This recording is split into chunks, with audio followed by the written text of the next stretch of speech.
separate ourselves.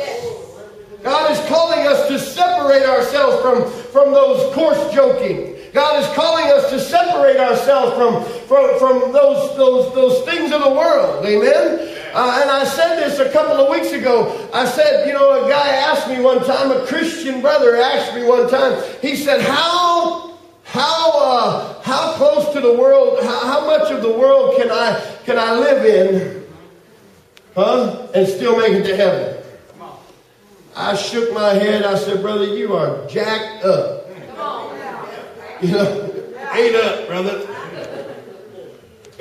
Because see, my question would be to all of you and to this brother. I said, well, let me ask you this.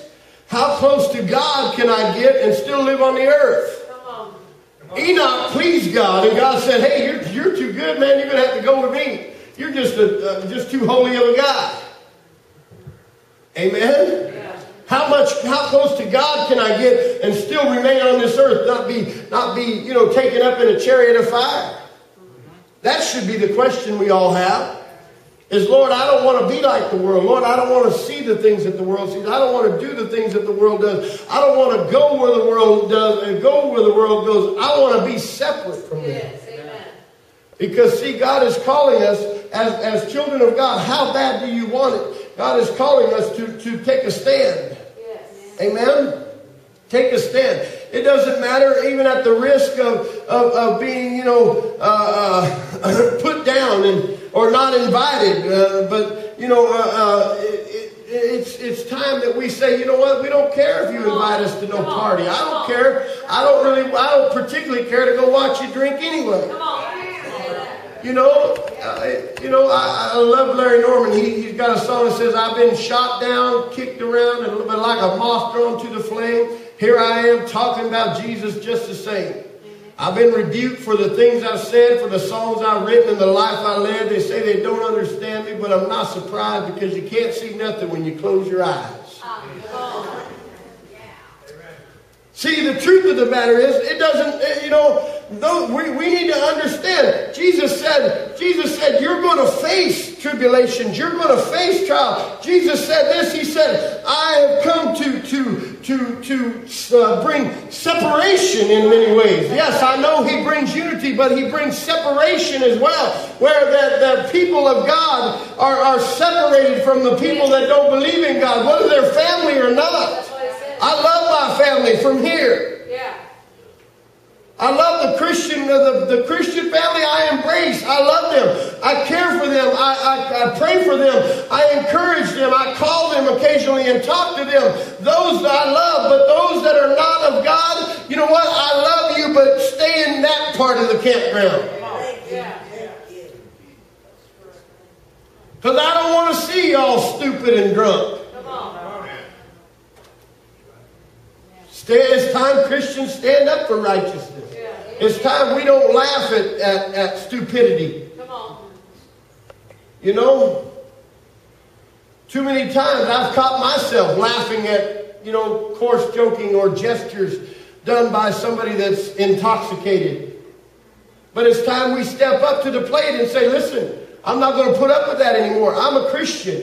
And I believe that God is calling Christians all over the world to stand up for righteousness and stand up for the things of God and stand up and be counted. Amen? Evil prevails when good men do nothing. Write that one down in your Bible. Evil prevails when good men do nothing. Good women do nothing. We can be a church that is just comfortable with being just us four, no more. Or we can stand up and be counted as righteous people. And people, when they see us, they don't say, well, why should I want to go to that church? He's just a hypocrite that acts like this on Monday and acts like that on Sunday. I know none of you do that. And so there are other churches that do that kind of stuff. But if you do, don't tell them you're from this church. Because I don't want to get a bad name. And please, if you're going to do something, real just dumb, don't wear a Jesus Saves shirt. Amen?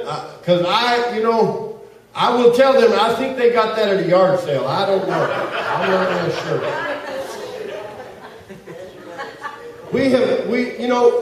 I want you to know as your pastor, a couple of things. One thing is this. We have a scanner.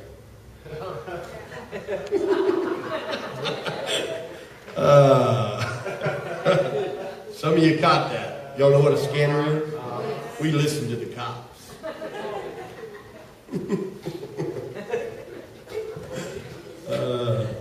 Glory be to Jesus. The other thing is this. Here about 3 years ago, there was a family that went to this church, and they had left during their family had left, and they had left. It's about 3 years ago, we get this call. And it is a gentleman that calls us and says, I want to tell you about one of your parishioners down there. And I said, okay. So he begins to just share about how that there was a baseball game or a basketball game or one of the games anyway. He said this guy cussed at those kids, and he did this, and he did that, and he did this, and he did that. And I thought, well, thinking, who do I have as coaching? I don't know. I said, brother, let me ask you, who was that? He gave us their name. And I said, they don't go to my church anymore, but I said, here's their pastor's number. I said, why don't you call him? People are watching. Yeah. And it's time that we come out from among them and be separate. Amen? Now, I don't want you all to think that I'm talking about wearing a halo, man. I'm not talking about that. What I'm talking about is just standing up for righteousness. Amen? Standing up for the things of God and the things of the right things of God. Amen. Is it going to take some sacrifice? You bet it's going to take some sacrifice. You bet it's going to, it's going to take saying